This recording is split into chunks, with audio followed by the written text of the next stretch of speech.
before all the good stuff, another conversation, another discussion, Future Health Friday. Um, I'm excited, man. How T minus how many days until Young Careful Leader Summit? Oof.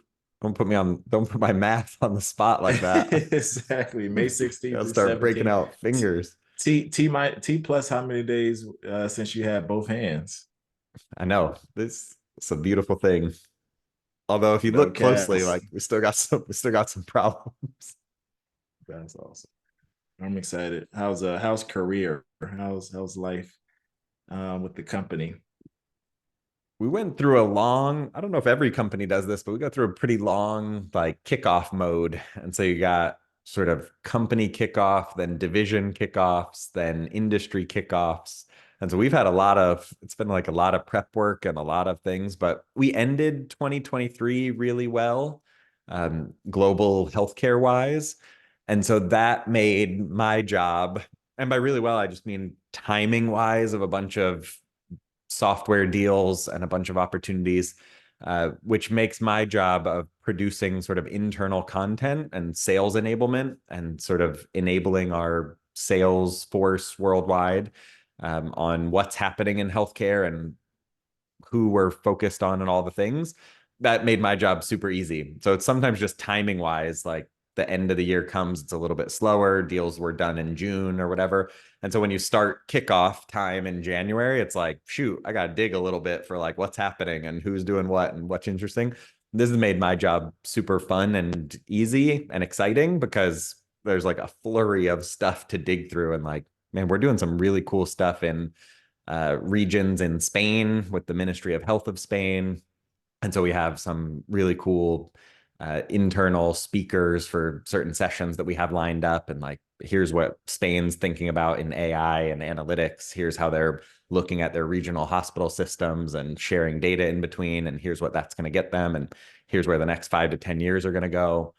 And that sort of same scenario plays out across Europe, into the United Arab Emirates, plays out across a few places in the US. And so been a really fun kickoff to the year. But I also am uniquely not set up to live through like 4 to 6 hour meetings. No matter some of them I've had like real obligations Who too. is? I hosted one. There's some people that I think are set up for it. It's You like were I'm into this, but I am uniquely, I told my boss, I said, I am uniquely physically and mentally unprepared for yeah, I just like think not well suited for this. So made it through. good stuff. Refreshing to hear. Um, just a positive outlook on how things are going and just the honesty around 4 hour meetings. If you can find me someone that raises their hand that loves 4 hours meetings, we need to have them come to the summit. We need to have them come chat with us, and you need to send me their address. I have questions. Took me back to the Geisinger days of I think I got PTSD. I blanked out of those meetings, but service line meetings, like Oh just yeah, back to back to back to back to back to back, like 18 service yeah, lines and 2 hours each. yeah. Being an administrative fellow at Geisinger or any health system at the time that had service line meetings, that was a time. So much so, like I don't think we've told the story, but our nicknames. Like you sit through those meetings and us, fresh out of college, learning a ton, important executives, and they cater these meetings and the food is amazing, or at least looks amazing, and it's delicious. And you look around the room and everyone's so into what they're talking about, they don't eat the food. So me, Alex, and our third compadre Dan, I guess we were the first fellows in 18 years to get up and actually get the food. Like our CMO at the time paused the meeting, like, are these guys really eating? It was a sign of a movie. So yeah, PTSD from service line meetings for sure. That He was food like, situation who is invited these still real guys that though. they're actually eating? Yeah, talk about food So waste they're and new around things. here. If there's food, you should eat it. That's a motto. Yeah. There's Yeah, food, you should cool. find your So way to it. speaking of food, I couldn't find any updated statistics, but we got a Super Bowl this Sunday, and usually I see Americans will consume whatever X amount of thousand pounds of chicken wings, etc. So first question is, who do you got? Who you got winning it? I am slightly conflicted. Um, have some family ties to San Francisco and California. And so grandmother was a huge 49ers fan. Steve Young grew up in my grandmother's neighborhood. And so in Utah. And so Steve Young, sort of icon, went to BYU, all the things. So grew up a little bit with a soft part in my heart for the 49ers, but then lived in Philadelphia during high school, end of middle school into high school. And Andy Reid was the coach of the Philadelphia Eagles. His boys at the time, Garrett and Britt, were friends with my sister's friends. Went to church in a similar congregation, and so would see him on Sundays that he could make it on bye weeks or different things. Tammy Reed, his wife, was my camp mom for a week-long youth trip. And so love the Reeds, want them to do well. I think I gotta go Kansas City, and That's purely awesome. for the Andy Reid feeling of how awesome for his family to keep the reign continuing.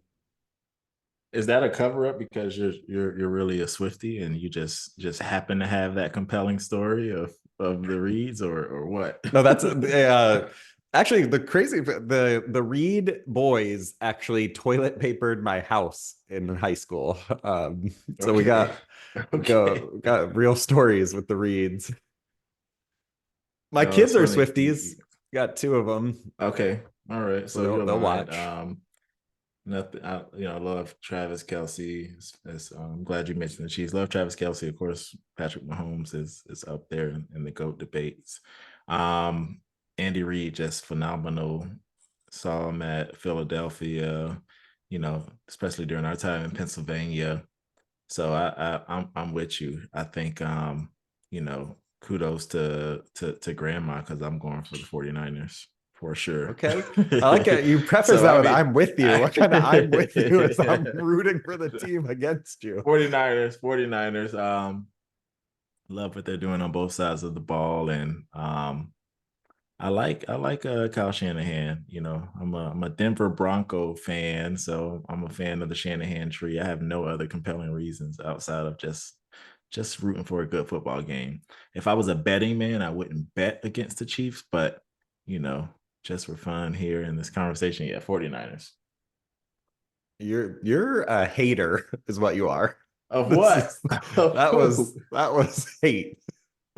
You had me go first so that you could root against Yeah, me. I had to let you I know. told you a So what other heartwarming story of like the I don't Chiefs, know. Tammy Reed, camp Yeah, mom, and you love were them. like, forget Love them to Tammy death. Reed. Yeah, we need them to lose so they can come to the summit. But what I was looking at some of these playoff games, looking at the moves that Peacock has made, looking at Amazon Prime and all that good stuff from a business standpoint, specifically from a healthcare standpoint. What else are you watching? I know you have a unique lens as it relates to sports and healthcare and consumerism. So what's the hot take? What else with the Super Bowl are you excited about outside of the Vive, Chiefs losing? the mega health, I heard that. The mega health event Vive is coming up. And I am fortunate to be moderating a panel on the Hollywood stage. I thought it was the rock star stage. Maybe that's one and the same. Rock stars and Hollywood Walk of Fame. I think we'll get some stars for the panelists, but really high profile group of panelists talking about AI. And so the chief medical officers, CEOs, founders, chief product officers of Unite Us, Concerto Care, Hippocratic AI, which makes some waves and headlines, Alameda County Alliance, just incredible companies, incredible people, well known, all the things. Had a chance to have our prep call to just talk through some of the thoughts and questions and potential questions and how we want the conversation to go. And it reminded me that just AI is still everywhere. I thought it was everywhere last year, but it's definitely everywhere this year. both on the agenda, in the headlines, in the news. But really interesting to hear people that are putting other people's money towards it. So venture capital, there's a huge pile of money for Hippocratic AI and sort of what they're investing in, where it's coming in the future. Same with some of the county health programs of like what they're looking at, how they're offsetting costs. And it all boiled down to, I think we're not talking enough about the challenging situation that both the United States is in and every country on earth is in with such an aging population. I'll probably get these stats wrong, but they're somewhere directionally correct that by 2030, which is just a few years away now, there's going to be more people 65 and over than under 18. And I think there's some magic in that number of like it's the first time that there's more people over the age of 65 than sort of everyone else or than the younger crowd, which and we're living longer and so but we're also in many ways living much sicker for much longer. I think the average Medicare member in the United States is on something like 4 daily medications, has at least two chronic conditions. 70% of America is now considered obese. And so all of these problems, and then so you see that in the headlines. It's like we're getting old and sick everywhere. And then you also think that that means the workforce is getting old and sick. And then you see people leaving the workforce, nurses going to work in retail or nurses going to work in health tech and like just leaving the sort of bedside clinical workforce as well, physicians, all of it. So what I'm looking at and seeing is like, how does technology help in that situation? We need more physical doctors and nurses, but is there ways that technology, AI, large language models, chatbot type experiences, is that really going to help? So it's I'm in this weird conflicted mode. It's like we're living in part of the future while living in the present and trying to make some bets on like what does that future look like? How heavily should we invest time, resources, talent, people, all the things. So for the first time in my life, it feels like we lived through quite a bit of like cell phone generation and a little bit of .com type experiences and stuff. But I was never, I think, old enough to really appreciate sort of what was happening and how it's changing and shaping the world. Now, having been in healthcare for a decade or more and starting to see like this feels like it could be something that really does change some of the day-to-day aspects for a lot of us. But what exactly does that look like and how? So I think that's something I'm trying to be conscious of and pay attention to of what's hype, what's reality, what's true, what does it really mean? And the more you dig, kind of the harder that gets. As some of the it's I think still pretty murky waters.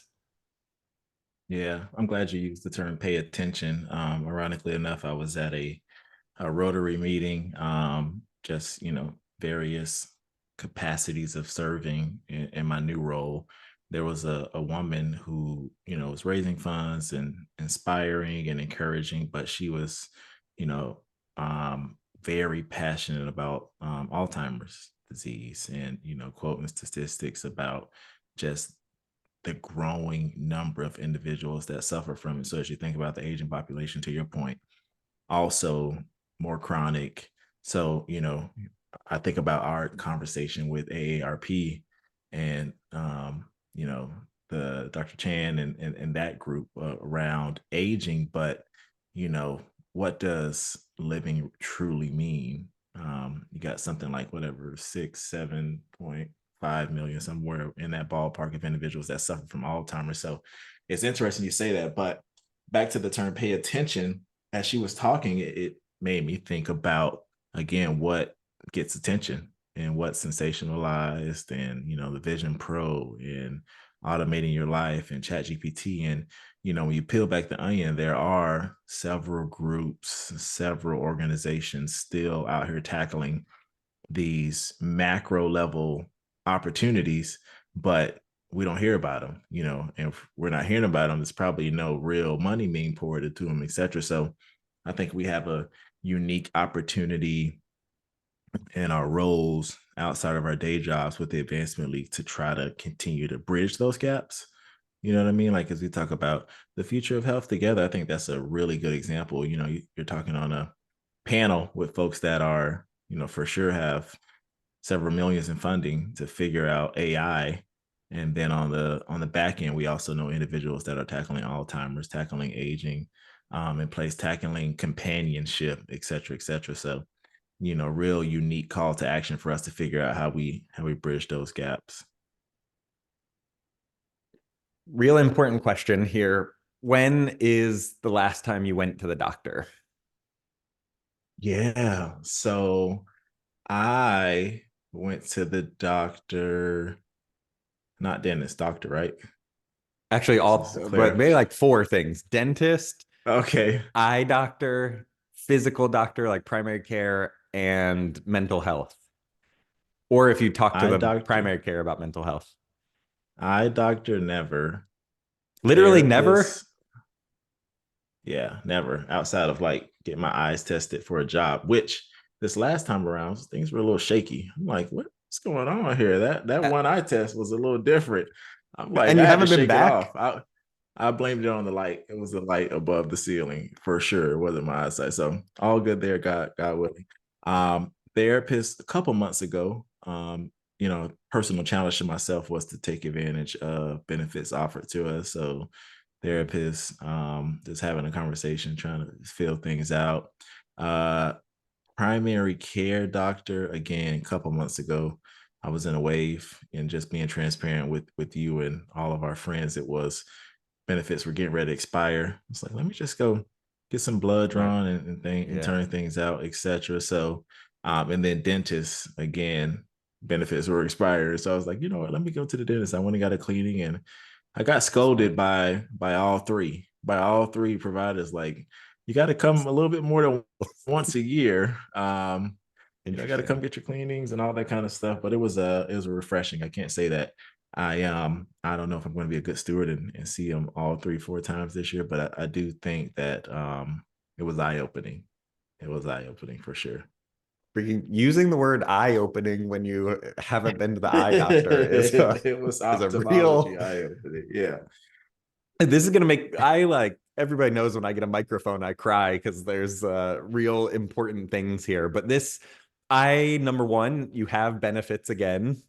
And so I am going to make you go to all four of these doctors in this 2024 calendar year because I've seen just so many friends, and I think we're all guilty of this. And I think in America, uniquely so, because of that benefits situation at work, and because of just our unique sort of the way we do PTO, either having less than other countries or just the unique aspect of like hustle culture, or I can't take a day off and I gotta look like I'm superhuman. I realized in 2020, actually, I went to the dentist, I think early pre-pandemic, like January or February, and then went, it was just like a cleaning, all the stuff.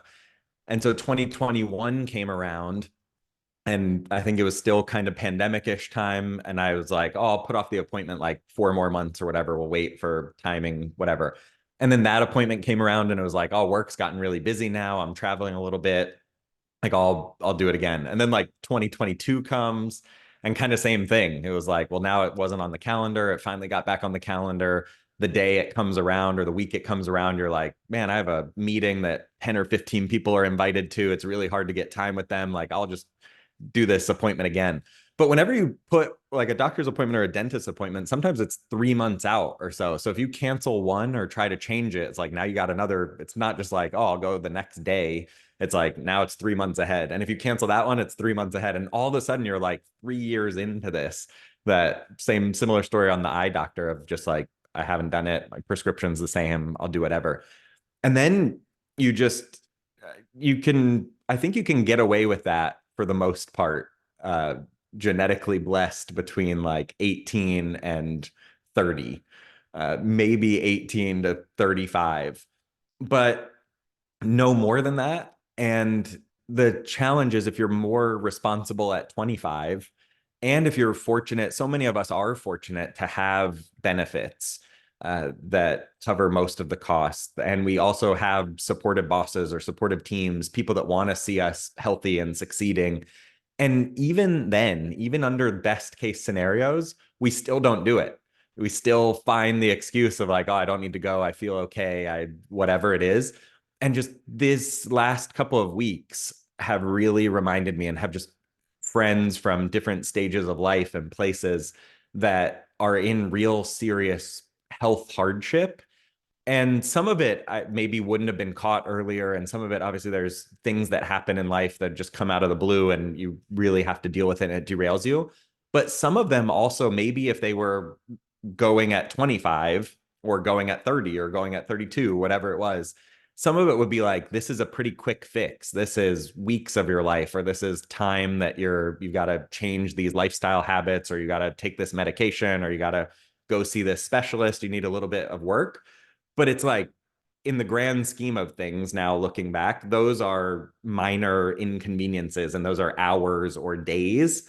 And the friends are facing years or life or like real changes to their family dynamics, to their own personal lives, all the things.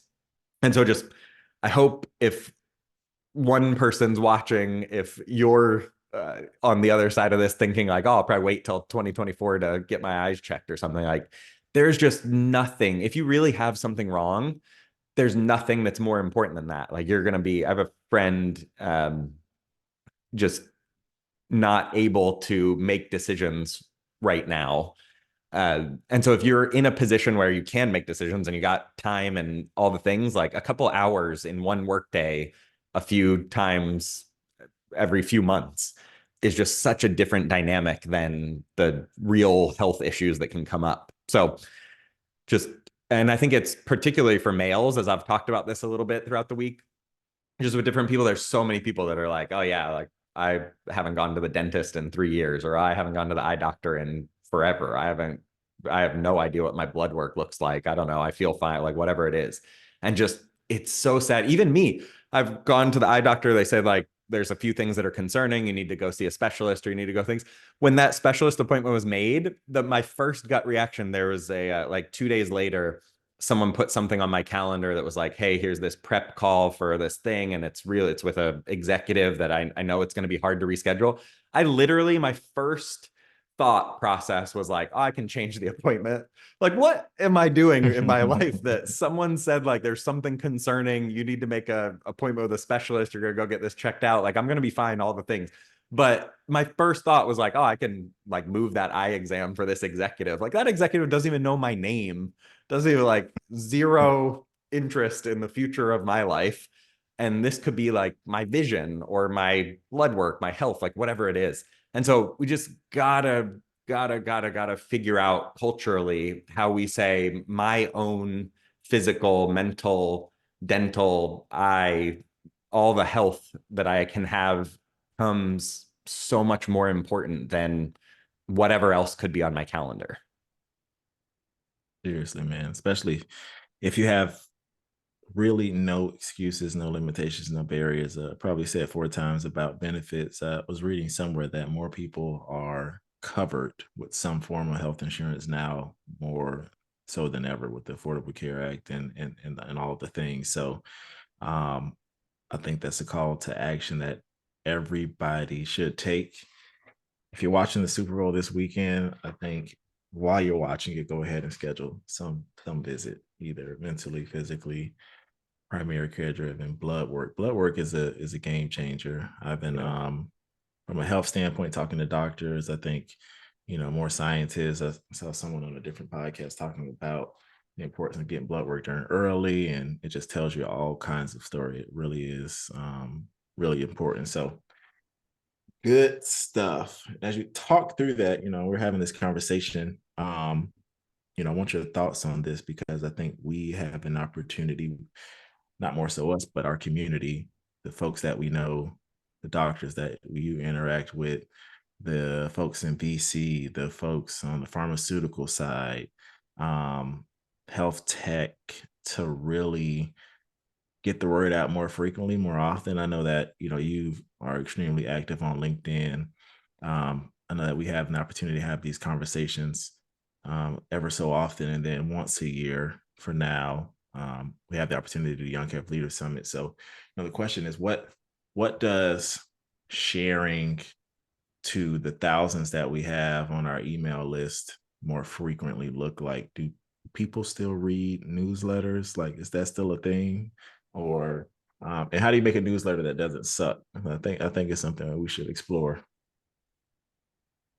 I shared the other day on LinkedIn just some of the resources that we look to, or some of the emails that I'm email newsletters within healthcare that I'm subscribed to.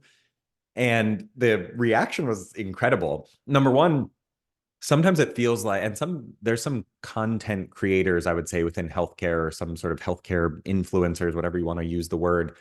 There's some that I think we take for granted, or I know at least I take for granted, where it feels like they have a big following, whether it's strictly by newsletter or somewhere on one of the social media platforms. And so you just feel like everyone sort of knows them. You're like, I don't know, like I would imagine every MHA student just like reads the stuff I read. And then you post one thing and people are like, I've never heard of that person. And you're like, well, I'm like, shoot. It's like, Now it's very, following. yeah, it's very easy to fall into the trap of just like, I saw this, so that means everyone else saw this. And I realized just how bombarded we are with news. And some of us probably lean further, and I think me and you are probably bad examples of this. Like me and you lean further towards the like healthcare, just like we probably spend too much time in healthcare news and with Hmm. healthcare people Hmm. and thought process. I do realize there's like a ton of people in successful healthcare roles that have like other hobbies. And we're sitting here at night talking about healthcare and talking about sharing newsletter ideas and stuff. There's other Hmm. people that are like really playing flag football or like doing anything Hmm. else and reading about Premier League soccer or whatever it is, like in fantasy sports or racing cars. I don't know, just anything. And so you really take for granted sometimes when you're like deep in some global healthcare newsletter that you're like, other people really care about this, and you just find they don't.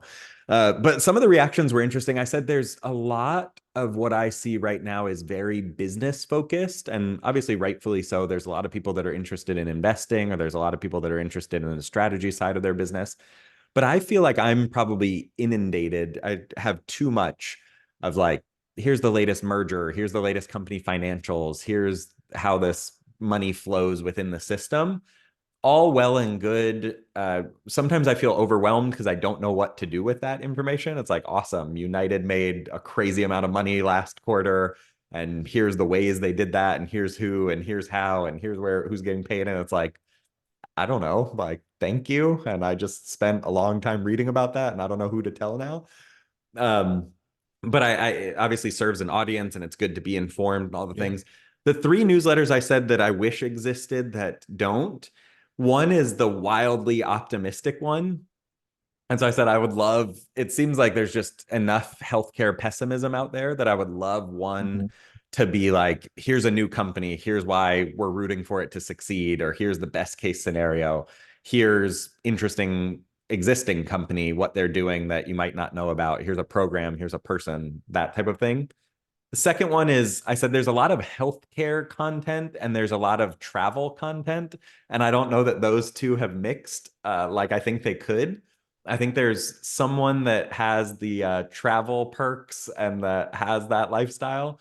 It would be awesome to go to a bunch of different countries and to share the unique aspects of their healthcare systems, unique healthcare spots. There's a lot of worldwide history of where the first vaccines were invented, where the first modern sewage, and like just very interesting stuff from a public health and healthcare aspect that I would follow along to. And then the other one I think would be about the people. I think one such struggle that I see as well is just tons of newsletters are very company focused and financials and the business side. I would love to see more of the people content. There's obviously people that show up on podcasts and that speak and stuff, but just sort of that profile of here's interesting people and here's interesting things about their lives, I think would be super interesting. So it's awesome to see. I wrote like, here's 10 newsletters I follow or subscribe to. Here's some awesome people that are writing them. Here's the three that I wish existed. And the amount of comments, there were a bunch of people that jumped in with like, here's a different physician perspective. There weren't enough physicians on the list. And so got a whole new plethora of physician newsletters, which is awesome. Got some nurse newsletters. That clinician aspect I think is really interesting. Got some global ones. People jumped in with here's my favorites. Here's some I didn't know. But a lot of overwhelming demand. I think all three of my suggestions hit home. So maybe that's an eye for something to come. But Young Health Leaders Summit, Advancement League newsletter, I think highlighting the people. It's always about the people, and it always will be about the people. I think having a little bit stronger dose of optimism of here's some things we're seeing that really make us excited about the future of health. Here's some things that we really hope work out. And then some of that sort of international flavor and content of the people that we get to be around that travel and some of our adventures in the world, I think would be a hit. I love that. I love that. I made a goal this year to not overconsume information. That's a I, good I call. kicked off the year. I was subscribed to 7 different sectors of McKinsey information. I downloaded Harvard Business Review and was getting a ton of information from them. And it just becomes overwhelming. And to your point, it's a lot. It's a lot. But to your point, I'm excited about learning more about the people. And I think, we have the opportunity to be the one-stop shop for that. So sounds like stay tuned. As you were talking, I'm thinking about the people that we know that are just not only passionate, but experts in all of those fields. And yeah, it has to happen. You touched on global healthcare, and of course, I intimately know the agenda, and we've been successful in the past in getting folks to fly across the pond and come to the summit. What global component are you excited about this summit? What's the takeaway for the folks that want to get some international exposure? Yeah, this year will be our best year yet of the international audience. And I think a couple things. One is sort of international experts. And so we have some sort of YouTube sensations and international podcast hosts and people that have real touch points to a lot of the international healthcare scene. And so I think that will be awesome just to get their perspective. And some of them are investors or run large portions of companies in the health tech space or at the NHS and sort of different funded systems. And so I think session wise, there's going to be some interesting aspects of just here's what we see from a different lens than what you might see. Here's what we see about your news. Here's what we see about your healthcare system, which I think is just good perspective for us. We can get so myopically focused on we, our healthcare system runs the world in our sort of scope and thought process that hearing like, oh, people don't even care about our healthcare system or don't even think about it, or this is the way what they think about it. And why do we do this? It's just good to have that.